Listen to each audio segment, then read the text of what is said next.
The small town of sat quietly between two green hills, where everyone knew everyone and secrets were hard to keep. In the corner of this town lived a boy named Samuel, who was only 8 years old but carried the weight of a difficult life on his small shoulders. His mother worked double shifts at the local factory, and his father had left when Samuel was just a baby. They lived in a tiny apartment above the old bakery, where the smell of fresh bread was the only luxury they could afford. Samuel was different from other children. He was very small for his age, with thin arms and legs that made him look even younger than 8. His clothes were always a little too big because his mother bought them from the charity shop, hoping he would grow into them. The other kids at school often made fun of him. They called him names and laughed at his worn-out shoes. But Samuel never complained. He would just smile and walk away, keeping his feelings locked deep inside his heart. What nobody knew about Samuel was that he had a secret. Every day after school, instead of going straight home, he would walk 3 extra blocks to reach the old community center. This building was falling apart with cracked walls and broken windows, but inside sat something magical. In the main hall, pushed against the corner and covered in dust, was an old piano. Most of the keys were yellow with age, and some made strange sounds, but to Samuel, it was the most beautiful thing in the world. He had discovered this piano by accident one rainy afternoon when he was only 6 years old. He had run inside the community center to escape the rain, and there it was, waiting for him like an old friend. That day, he pressed one key, then another, and something inside him woke up. He felt the music in his bones, in his blood, in every part of his being. From that moment on, the piano became his everything. Samuel had no money for lessons. His mother could barely afford food and rent, so asking for piano classes was impossible. But Samuel was clever. He found old music books in the library, their pages torn and stained with coffee. He watched videos on the old computer at the library, studying how professional pianists moved their fingers. He practiced scales and chords until his small fingers hurt. Then he would rest for a few minutes and practice again. The caretaker of the community center was an old man named Mr. Wilson.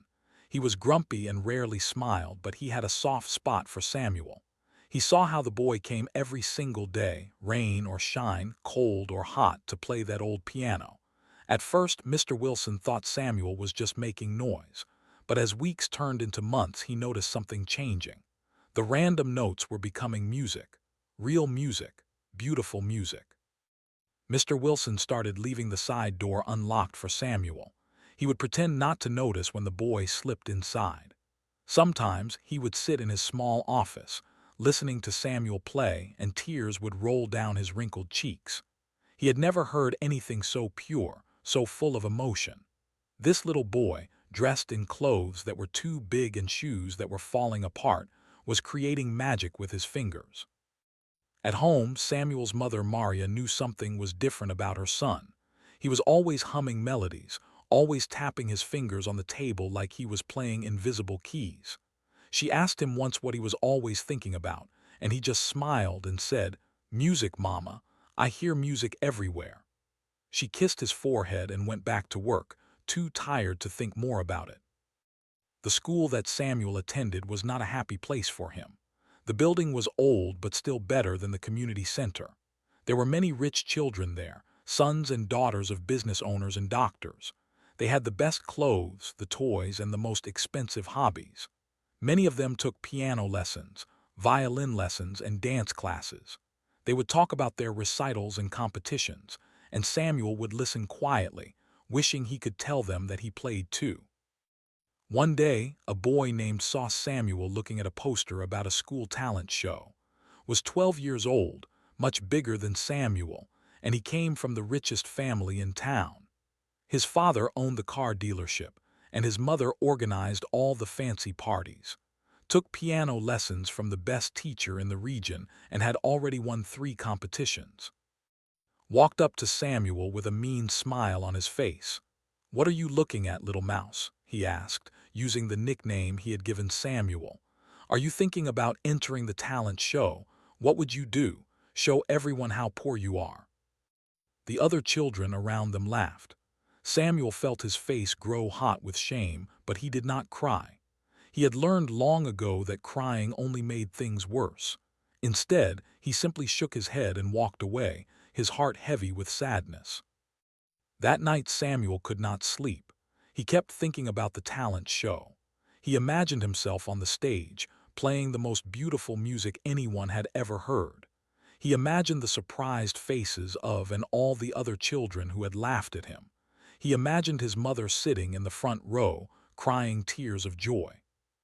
But then reality hit him. He had no proper clothes to wear on stage. He had no professional training. He had never played on a real, well-tuned piano before. The piano at the community center was old and broken. What if he made a fool of himself? What if everyone laughed even harder? Samuel got out of bed and went to the small window. He looked up at the stars and made a silent wish. He wished for courage. He wished for a chance. He wished that someday, somehow, people would see him for who he really was, not just a poor boy in big clothes.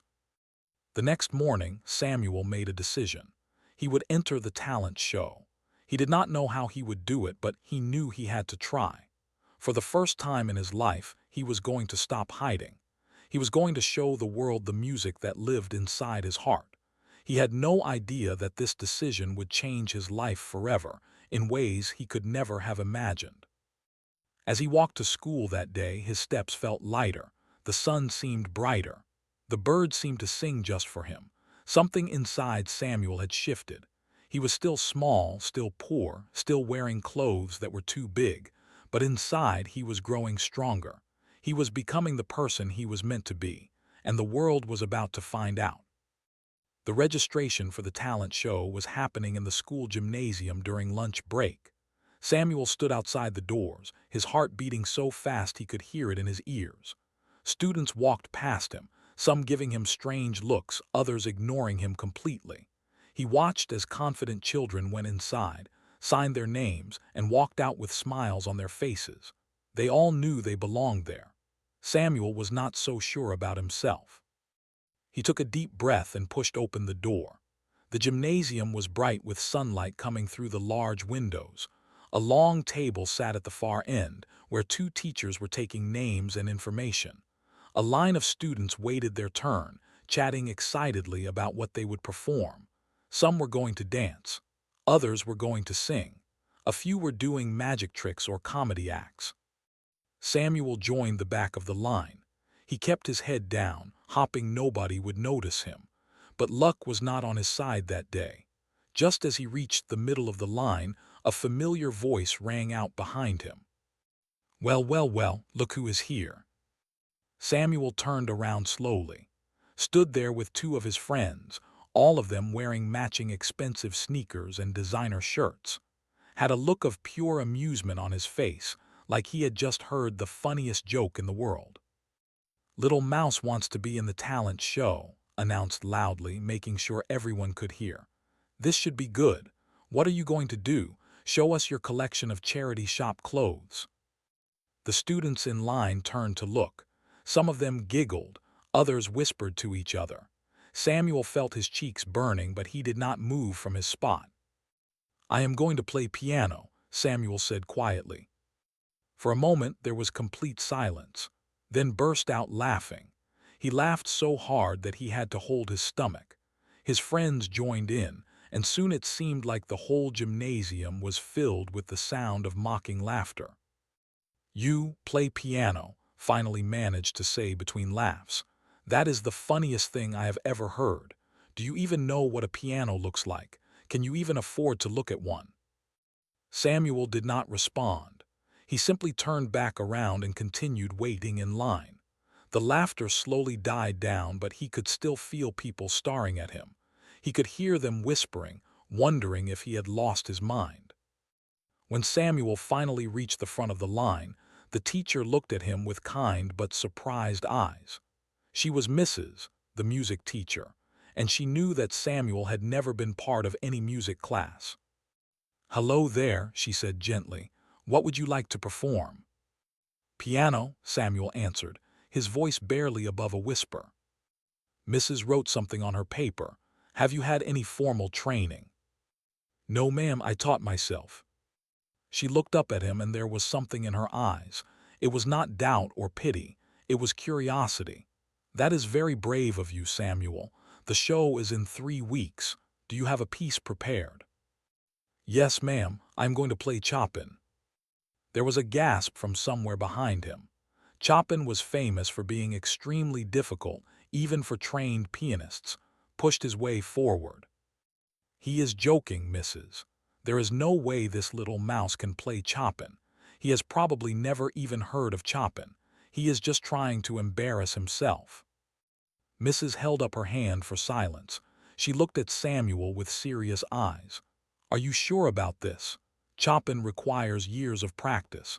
If you are not ready, it could be very difficult for you up there." Samuel met her gaze. For the first time he did not look away. "I am sure, ma'am." She nodded slowly and wrote his name on the list. "Then I will see you in 3 weeks, Samuel. Good luck." The news spread through the school like wildfire. By the end of the day, everyone knew that the poor little boy in the big clothes was planning to play Chopin at the talent show. Some people thought it was a joke. Others thought Samuel had simply gone crazy. A few felt sorry for him, knowing he would be humiliated in front of the whole school and all the parents. Made sure to tell everyone who would listen. He walked around with a big smile, announcing that the talent show was going to be the funniest thing ever. He even started a countdown, telling people how many days were left until Samuel's big embarrassment. But Samuel did not pay attention to any of this. He had 3 weeks to prepare, and he was going to use every single minute. After school, he ran to the community center faster than ever before. Mr. Wilson saw him coming and held the door open with a small smile. "Heard you signed up for something big," the old man said. Samuel stopped in surprise. "How did you know?" Mr. Wilson chuckled. "Small town, boy, news travels fast, now go practice, you have work to do." Samuel nodded and hurried to the piano. He sat down on the old wooden bench and placed his fingers on the keys. The piece he had chosen was Chopin's Ballade No. 1 in G minor. It was one of the most beautiful and most difficult pieces ever written for piano. Professional pianists spent years perfecting it, and Samuel was going to perform it in 3 weeks. But Samuel had a secret weapon. He had been playing this piece for almost a year. He had memorized every note, every pause, every emotion. He knew exactly how each part should sound. The problem was, the broken piano at the community center could not produce all the sounds he needed. Some keys were silent. Others were out of tune. He had to imagine how certain parts would sound on a real piano.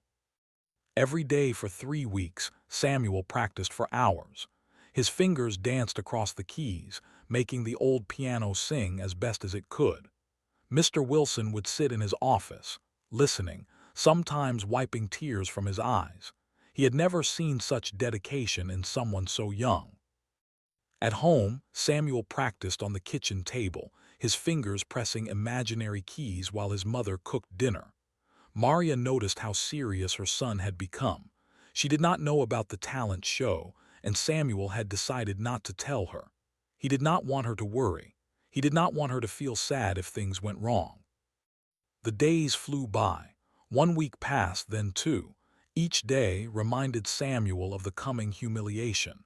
Each day the other students laughed and pointed, but Samuel kept his head down and kept practicing. He had made a promise to himself, and he was going to keep it. The night before the talent show, Samuel lay in his bed, staring at the ceiling. His fingers were sore from practicing. His heart was full of fear and hope. Tomorrow everything would change. He did not know if it would change for better or worse, but he knew one thing for certain. He was ready. He had given everything he had. Now it was time to show the world. Outside his window, the stars twinkled in the dark sky. Samuel closed his eyes and listened. In his mind, he could hear the music playing, every note perfect, every emotion real. Tomorrow, everyone else would hear it too, and nothing would ever be the same again. The morning of the talent show arrived with gray clouds covering the sky. Samuel woke up before his alarm, his stomach tight with nerves. He lay in bed for a few minutes, going through the music in his head one more time. Every note was there, exactly where it should be. His fingers twitched under the blanket, practicing invisible keys. His mother had already left for her early shift at the factory. She had left a note on the kitchen table with a simple message. "Have a good day at school. Love you." She had no idea what was about to happen. Samuel felt a pang of guilt for not telling her, but he quickly pushed it away. There would be time for explanations later. Right now, he needed to focus. He got dressed in his best clothes, which were not very good at all. His shirt was white but had turned slightly gray from too many washes. His pants were black but had patches on the knees where his mother had sewn fabric to cover holes. His shoes were the same old sneakers he always wore, the ones with the broken sole that let in water when it rained. Samuel looked at himself in the small bathroom mirror. He did not look like someone who was about to perform at a talent show. He looked like what he was, a poor boy with nothing but dreams. For a moment, doubt crept into his heart. Maybe he was right. Maybe he was going to make a fool of himself. Maybe everyone would laugh and his life would become even harder than before. But then he remembered the music. He remembered how it made him feel when he played. He remembered the tears in Mr. Wilson's eyes and the way the old piano seemed to come alive under his fingers. He was not doing this for the other students. He was doing this for himself. He was doing this for his mother, who worked so hard to give him everything she could. He was doing this for every person who had ever been told they were not good enough. Samuel straightened his shoulders and walked out the door. The school was buzzing with excitement when he arrived. Parents were already starting to fill the auditorium for the afternoon show. Students rushed around in colorful costumes, practicing their acts in hallways and empty classrooms. The air smelled like hairspray and nervous sweat. Samuel kept to himself. He found a quiet corner near the back of the school and sat down on the floor. He closed his eyes and went through the music again. Chopin's Ballade No. 1 was 14 minutes long. 14 minutes to show everyone who he really was. 14 minutes to change his life forever. The hours passed slowly.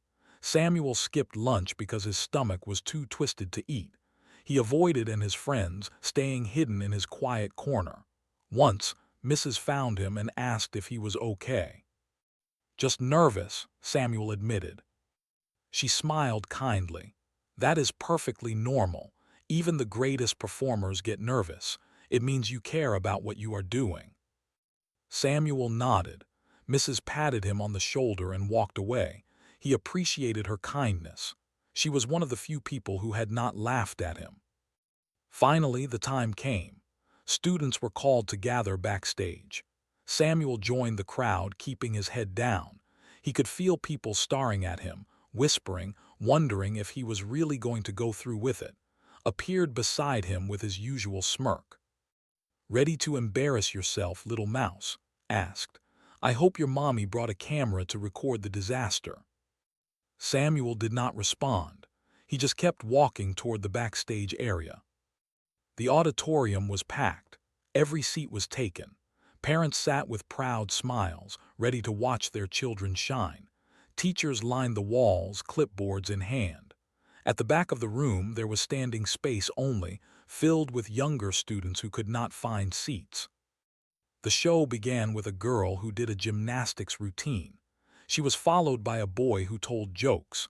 Then came singers, dancers, and a magician who made cards disappear. Each act received polite applause from the audience. Some were good, some were average, but everyone clapped encouragingly. Performed near the middle of the show. He walked onto the stage in an expensive black suit, looking like a young professional. He sat at the grand piano with confidence and played a piece by. His technique was perfect, every note clean and precise. When he finished, the audience erupted in applause, stood and bowed deeply, a satisfied smile on his face. He was clearly the favorite to win. As he walked off stage past Samuel with a grin, "Try to follow that, little mouse, but do not worry, I will try not to laugh too hard." More acts followed. Samuel watched from the shadows, his heart pounding harder with each passing minute. There were only 3 acts before his turn. then two, then one. A girl finished her dance routine and skipped off stage. The host, a senior student with a microphone, walked to the center of the stage. And now, ladies, and our next performer is Samuel. He will be playing piano for us today. There was a murmur in the audience. People who knew Samuel looked at each other in confusion.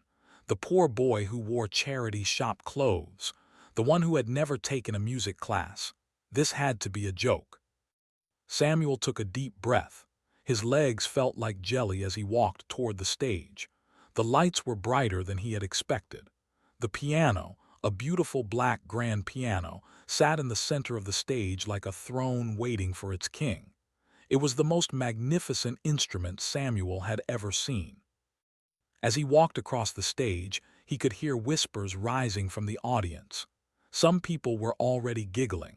He saw in the front row, leaning forward with excitement, ready to enjoy the disaster.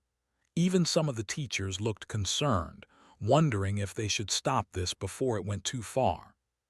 Samuel reached the piano and stood beside it.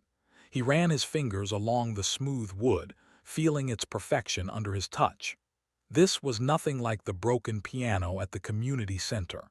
This was what a piano was supposed to be.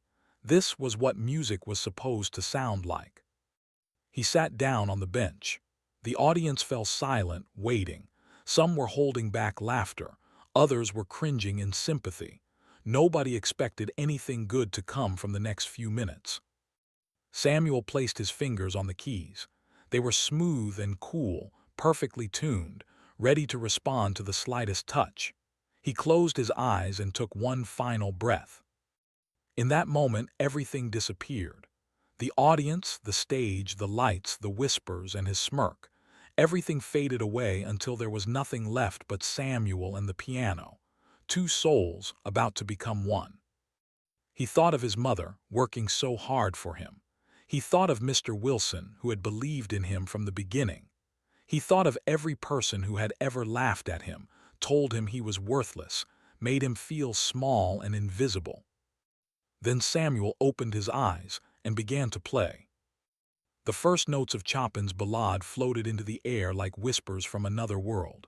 They were soft, gentle, almost hesitant, as if the music itself was testing the waters. The audience, still expecting disaster, leaned forward slightly. Something was different. Something was happening that none of them had expected. Samuel's small fingers moved across the keys with a grace that seemed impossible for a boy his age. The notes began to build, one upon another, creating a tapestry of sound so beautiful that it took people's breath away. The melody rose and fell like waves on the ocean, carrying every soul in the room to places they had never been. In the front row, Smirk slowly faded. His mouth fell open and his eyes grew wide.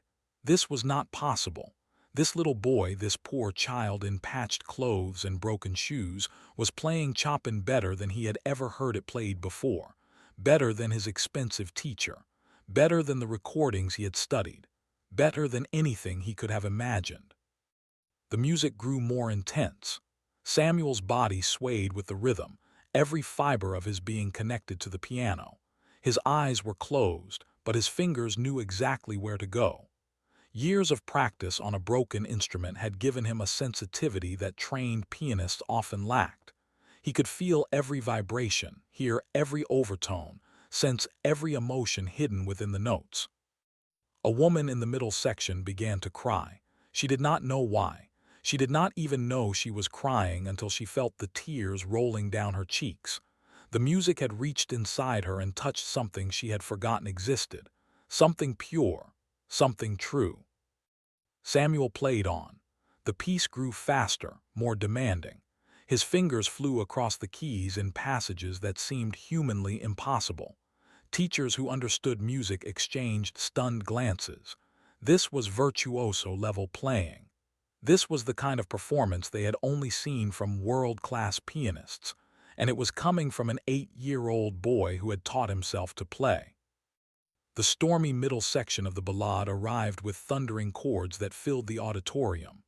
Samuel attacked the keys with controlled power, every note precise despite the incredible speed. The piano seemed to roar like a lion, then whisper like a child. It laughed and cried and screamed and sang, all within the space of a few bars. People in the audience had stopped breathing. They sat frozen, afraid that any movement might break the spell. Even the youngest children, who usually fidgeted and made noise, sat perfectly still, captured by the magic unfolding before them. Mrs. stood at the side of the auditorium with her hand over her heart. Tears streamed down her face, and she made no effort to wipe them away. In 30 years of teaching music, she had never witnessed anything like this. She had seen talented students, gifted students, even prodigies, but this was something else entirely. This was genius touched by something divine.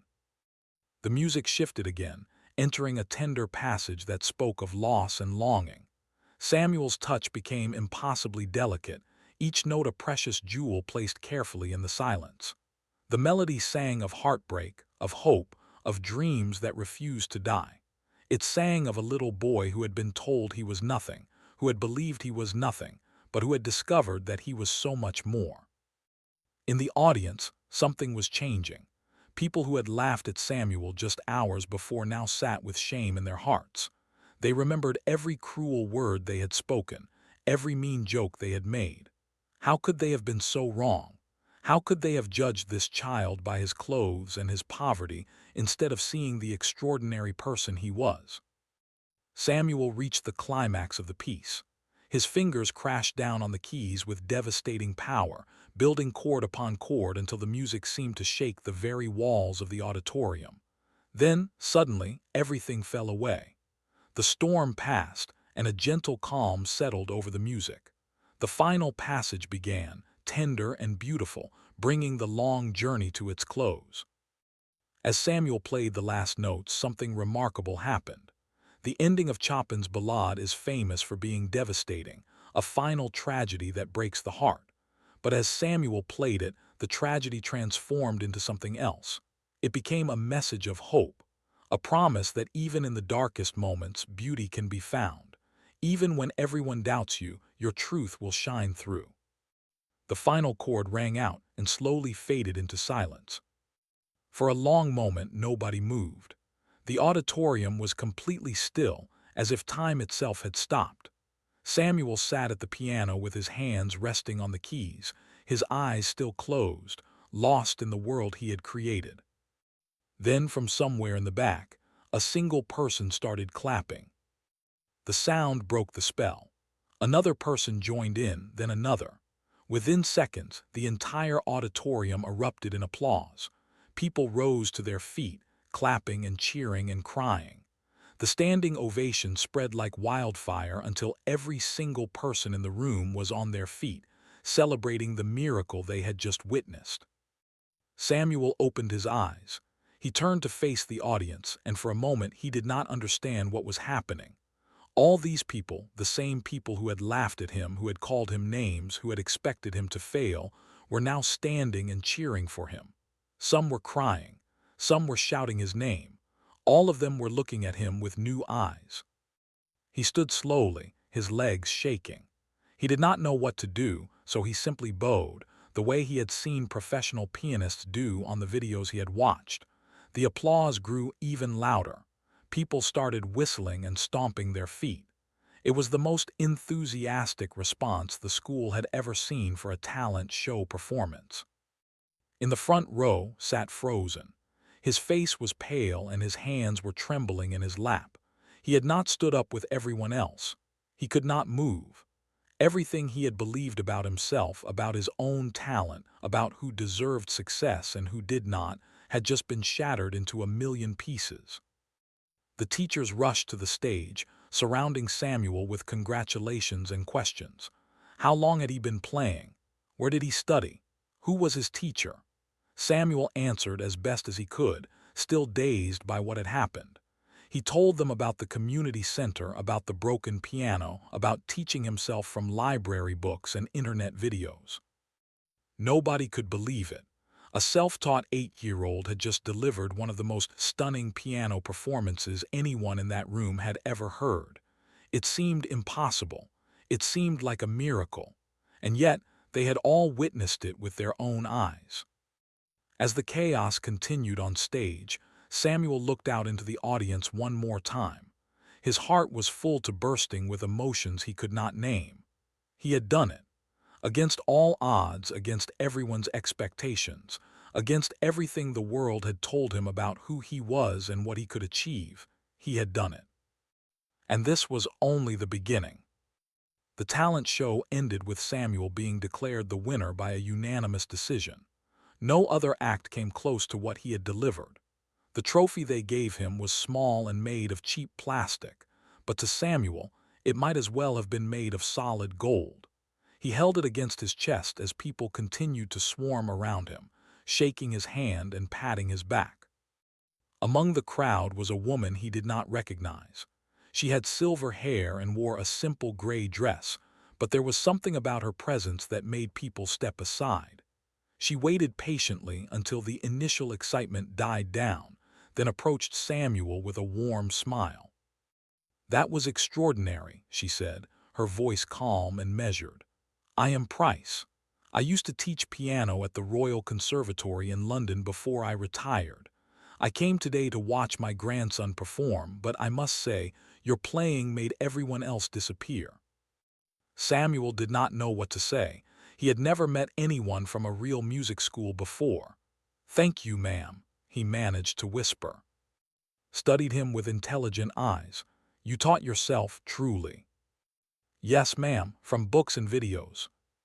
She shook her head slowly, a look of wonder on her face. "In 40 years of teaching, I have never encountered raw talent like yours. Your technique has rough edges, but your musical understanding, your emotional depth, that cannot be taught. You were born with something special, young man." Before she could say more, the crowd pushed between them and Samuel lost sight of her. More parents wanted to meet him. More students wanted to congratulate him. The attention was overwhelming. Samuel had spent his whole life being invisible, and now suddenly everyone wanted to see him. Finally, after what felt like hours, Samuel managed to escape. He slipped out of the side door of the auditorium and found himself in the empty hallway. The noise of the crowd faded behind him as he walked toward the exit. He needed air. He needed space to think. Outside, the afternoon sun was breaking through the clouds. Samuel sat down on the steps of the school and looked at his trophy. His reflection stared back at him from the shiny surface. He still looked the same. Same messy hair, same old clothes, same small body, but something inside him had changed forever. A car pulled up in front of the school. Samuel watched without interest as the door opened and a woman got out. Then his heart stopped. It was his mother. Maria was still wearing her factory uniform, covered in grease and dust. Her face was pale, and she was running toward him before he could even stand up. Someone had called her at work. Someone had told her what had happened. She had left in the middle of her shift, risking her job to come and see her son. "Samuel," she cried, falling to her knees in front of him. "Is it true? Did you really play piano in front of everyone?" He nodded, unable to speak. "But how, when? I did not know you could." She could not finish her sentence. Tears were streaming down her face, a mixture of shock and pride and confusion. Samuel told her everything. He told her about the community center and the broken piano. He told her about Mr. Wilson and the library books. He told her about the years of secret practice, the hours of dedication, the dream he had kept hidden inside his heart. He told her about and the laughing and how scared he had been to fail. Maria listened without interrupting. When he finished, she pulled him into her arms and held him so tight he could barely breathe. "My boy," she whispered into his hair. "My beautiful, talented boy, why did you not tell me?" "I did not want you to worry," Samuel said. "You work so hard already. I did not want to add more problems." She pulled back and looked at him with fierce eyes. "Your dreams are never a problem, Samuel. Never. You could have told me. I would have found a way to help. I would have done anything." He nodded, fresh tears rolling down his cheeks. "I know, Mama, I know." They sat together on the school steps for a long time, holding hands and watching the clouds move across the sky.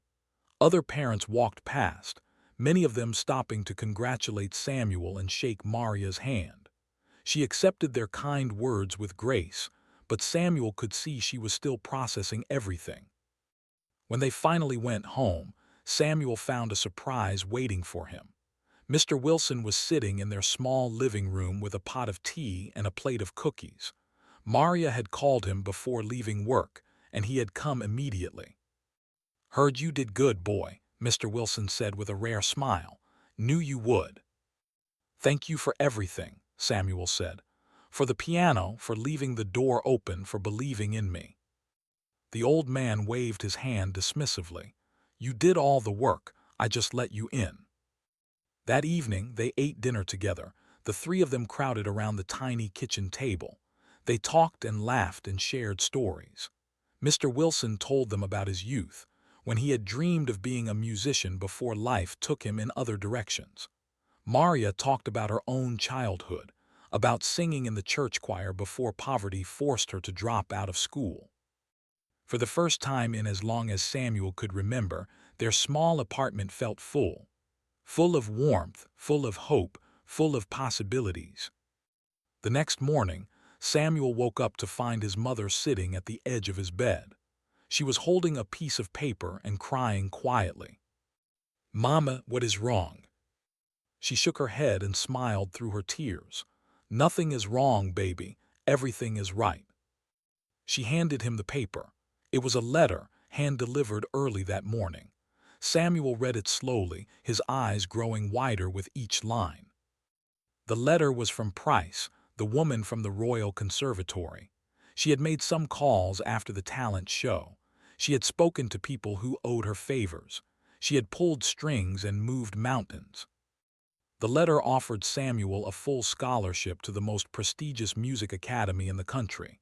All expenses would be covered: tuition, room, board, and a new piano for home practice. He would study with the best teachers. He would have access to the finest instruments. He would have every opportunity to develop his extraordinary gift. Samuel read the letter 3 times before the words sank in. His hands were shaking so badly that the paper rustled like leaves in the wind. "Is this real?" he asked his mother. "Is this actually happening?" Maria pulled him into her arms again. "It is real, baby. It is all real." In that moment, holding his mother and staring at the letter that would change their lives, Samuel understood something important. The world could be cruel. It could judge you by your clothes and your address and how much money your family had. But the world could also be beautiful. It could surprise you with kindness and opportunity and second chances.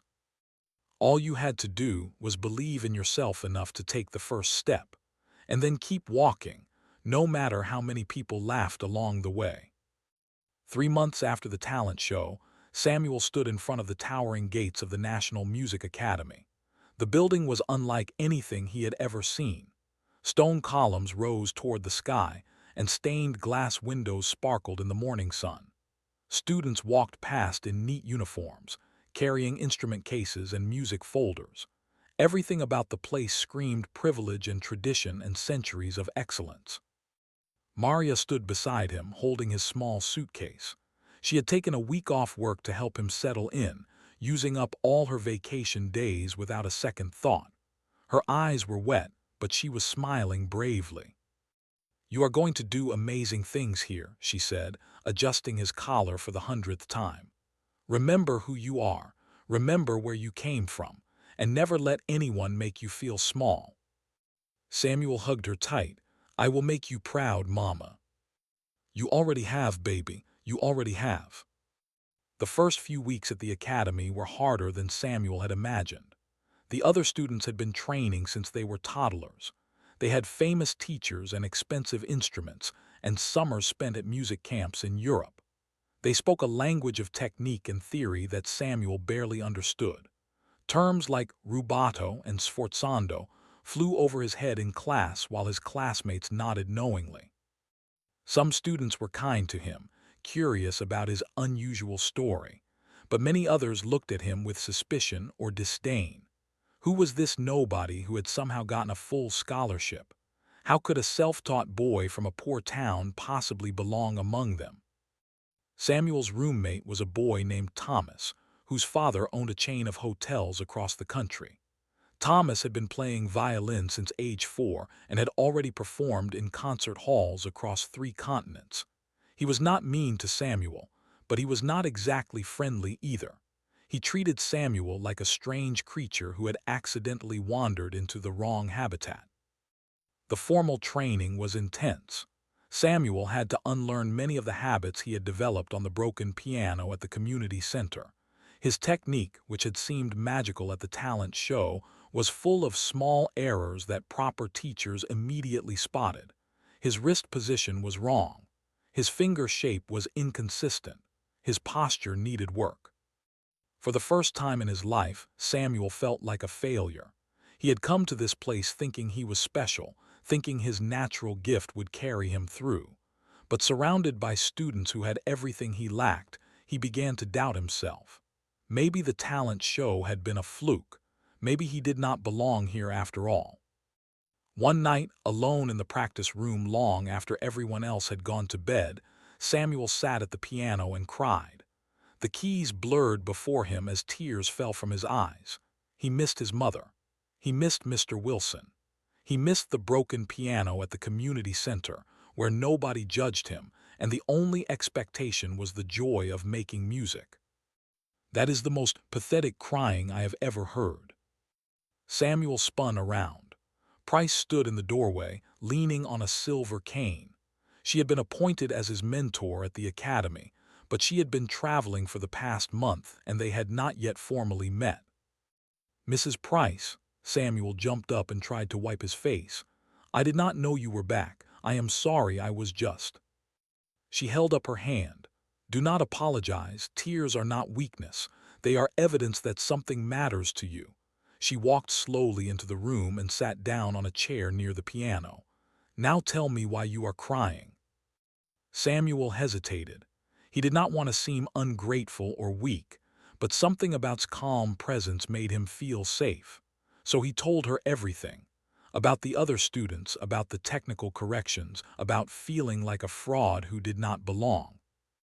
Listened without interrupting. When he finished, she was quiet for a long moment. Then she spoke. "When I was your age, I was told I would never be a concert pianist because my hands were too small. When I was 20, I was told women did not belong in orchestras. When I was 30, I was told my interpretations were too emotional, too unorthodox, too different. Do you know what I did?"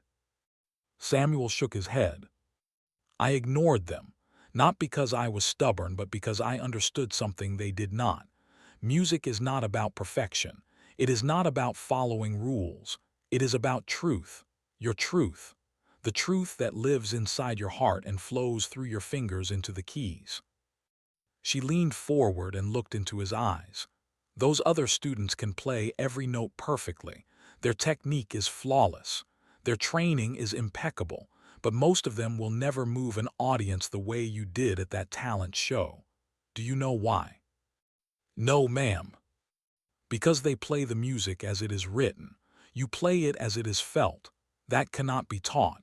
That cannot be bought with all the money in the world. That is a gift, and it is your responsibility to protect it." Samuel felt something shift inside him. The doubt that had been suffocating him began to loosen its grip. But what about the technical errors? The teachers say. "Learn the techniques, master the fundamentals. They are important tools, but never let them become more important than the music itself. Use them to serve your gift, not to replace it. Do you understand?" Samuel nodded slowly. He did understand. For the first time since arriving at the academy, he understood exactly what he needed to do. Smiled and stood up. "Good, now go to bed. Tomorrow we begin real work." From that night on, everything changed. Samuel threw himself into his training with new determination. He woke up early and stayed up late. He practiced scales until his fingers ached and studied theory until his eyes burned. but he also made sure to never lose touch with what made his playing special. He played from his heart always, even during the most technical exercises. The other students began to notice. At first, they were surprised by his rapid improvement. Then they were impressed. Then slowly, they began to respect him. Some even asked him for help, wanting to understand how he created such emotional depth in his playing. Thomas, his roommate, was one of the last to come around. But one evening, he put down his violin and turned to Samuel with a strange expression on his face. "I owe you an apology," Thomas said quietly. "When you first arrived, I thought you were a joke, someone who got lucky one time and would quickly be exposed, but I was wrong. You work harder than anyone I know, and you're playing." He paused, searching for words. "Your playing makes me want to be better, not as a competitor, but as a musician." Samuel did not know what to say. He simply reached out and shook Thomas's hand. From that moment on, they became friends. Months passed.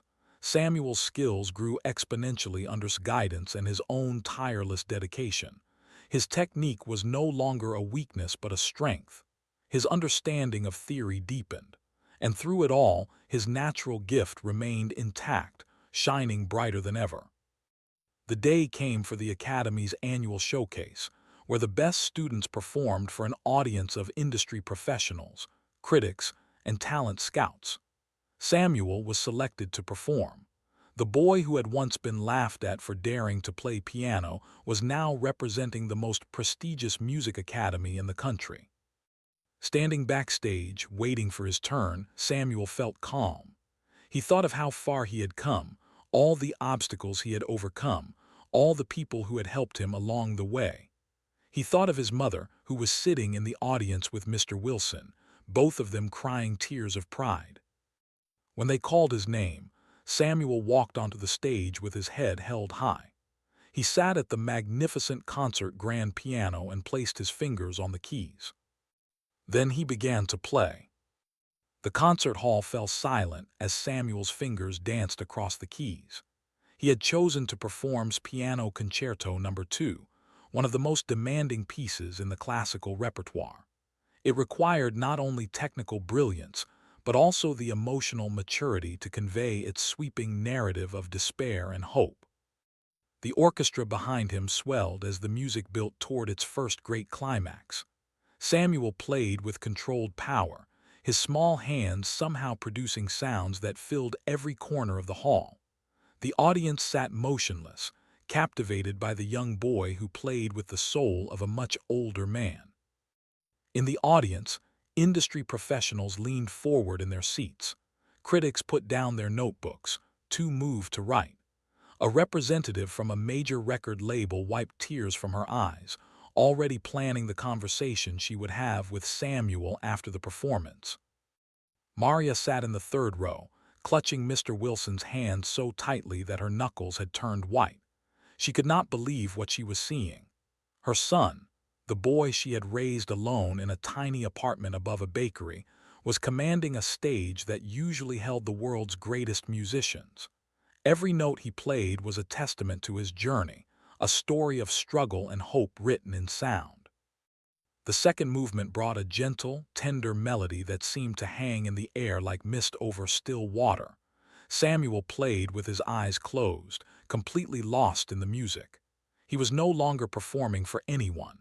He was simply telling his truth, the way had taught him, the way he had always known deep inside. Then came the final movement, a triumphant explosion of joy and power. Samuel's fingers flew across the keys with breathtaking speed, never missing a note, never losing the emotional thread that held everything together. The orchestra rose with him, building toward a climax that seemed to shake the very foundations of the hall. When the last chord rang out, silence hung in the air for what felt like an eternity. Then the audience erupted. People leaped to their feet, applauding and cheering with an enthusiasm rarely seen at classical performances. Flowers rained down onto the stage. Critics who had seen thousands of concerts described it as one of the most moving performances they had ever witnessed. Samuel stood and bowed, his heart so full he thought it might burst. He looked out at the sea of faces, searching for his mother. When their eyes met, he smiled the biggest smile of his life. They had made it. Together, they had made it. After the performance, Samuel was surrounded by well-wishers and opportunity. Record labels offered contracts. Concert halls invited him to perform. Newspapers requested interviews. The poor boy who had once been invisible was now the center of attention everywhere he went. But Samuel never forgot where he came from. He used his first earnings to buy his mother a house with a garden, fulfilling a dream she had held since childhood. He donated a new piano to the community center inn, with a plaque thanking Mr. Wilson for changing his life. He started a scholarship fund for talented children from poor families, ensuring that others would have the opportunities he almost never received. Years passed. Samuel grew from a boy prodigy into a young man, and then into one of the most celebrated pianists of his generation. He performed in the greatest concert halls around the world, from Carnegie Hall to the Sydney Opera House. He recorded albums that sold millions of copies. He won awards and honors that most musicians only dreamed about. But his most meaningful performance came 15 years after that first talent show, when Samuel returned to his old school inn. The same auditorium where he had once been laughed at was now packed with people who had come from miles around to see him. In the front row sat his mother, now with silver in her hair but still with the same loving eyes. Beside her sat Mr. Wilson, older and frailer but still refusing to miss a moment. Price had passed away 3 years earlier, but Samuel knew she was watching from somewhere, proud of what her student had become. As Samuel walked across that familiar stage, memories flooded back. He remembered the fear he had felt, the doubt, the mocking laughter of children who thought they knew his worth. He remembered who had once called him a little mouse but was now just another person in the crowd, his own musical career having never taken off. Samuel sat at the piano and addressed the audience. 15 years ago, I walked onto this stage as a scared little boy in clothes that were too big. Everyone expected me to fail. Many of you laughed, and I understand why. I did not look like someone who belonged here. He paused, his fingers resting gently on the keys. But I want to tell everyone here, especially the young people, that you cannot judge a book by its cover. You cannot determine someone's potential by their clothes or their address or how much money their family has.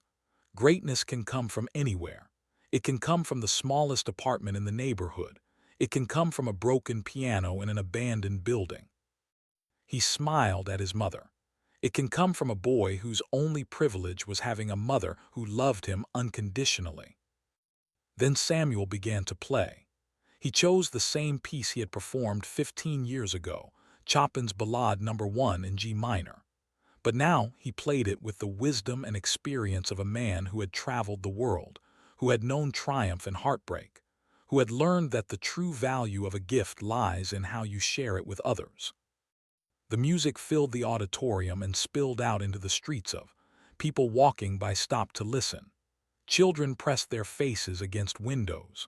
For those few minutes, the entire town seemed to hold its breath, united by the power of one person's dream. When the final note faded away, Samuel stood and faced the standing ovation. But he was not thinking about the applause or the fame or any of the awards waiting for him at home.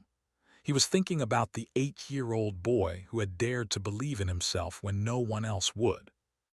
That boy had discovered something precious on a broken piano in an empty room.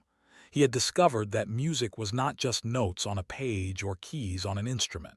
Music was hope. Music was truth. Music was the bridge that connected one human heart to another. As Samuel walked off the stage that night, he passed a young girl sitting in the audience. She had messy hair and old clothes, and she was holding a notebook filled with hand-drawn piano keys. She looked up at him with stars in her eyes. Samuel stopped. He knelt down beside her and asked, "Do you play?" The girl nodded shyly. "I want to, but we do not have a piano." Samuel smiled, remembering his own beginning. "Neither did I, but if you love it enough, you will find a way." He reached into his pocket and pulled out his business card. "When you are ready, call me. I know people who help talented kids like you." The girl's face lit up with a joy that words could not describe. Samuel ruffled her hair and walked away, knowing that somewhere in the future, another impossible dream was beginning to take shape. And so the music continued, passed from one generation to the next, from one heart to another, because that was what music did. It lived forever, in everyone it touched, in every soul brave enough to believe. Samuel looked up at the stars that night and whispered a thank you to the universe that had given him so much. Then he went home to his mother's house, where fresh bread was baking in the oven and old Mr. Wilson was waiting with a pot of tea. Some things, he thought, never change, and that was exactly how it should be.